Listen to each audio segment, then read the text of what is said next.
गीता में बताया गया है कि जो व्यक्ति दूसरों को कष्ट देता है और दूसरों को धोखा देता है उसका अंत बहुत बुरा होता है।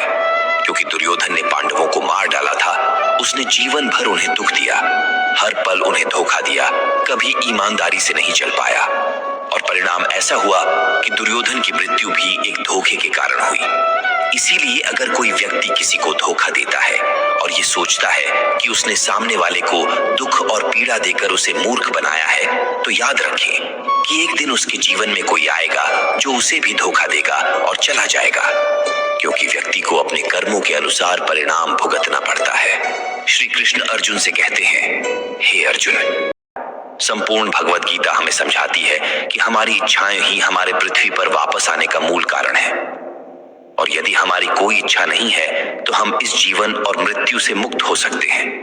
ये क्षमा का द्वार भी है। जिन लोगों ने आपके साथ गलत किया है उन्हें माफ करके, और जिनके साथ आपने गलत किया है उनसे माफी मांगकर आप मोक्ष प्राप्त कर सकते हैं। जब तक जीव धर्म, अर्थ, काम और मोक्ष इन 4 द्वारों को नहीं समझ लेता, तब तक ये जीव जीवन मृत्यु के चक्र में बार बार फंसता रहेगा, बार बार इंसान के रूप में आना पड़ेगा। जैसे ही परीक्षा का समय समाप्त होता है, आत्मा शरीर और अन्य सभी चीजों को छोड़ देती है।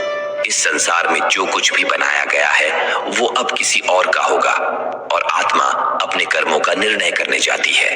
आत्मा के अच्छे बुरे कर्मों का हिसाब होता है। अपने अच्छे कर्मों के लिए आत्मा कुछ समय के लिए स्वर्ग जाती है और अपने दुष्कर्मों के लिए कुछ समय के लिए नरक में जाती है।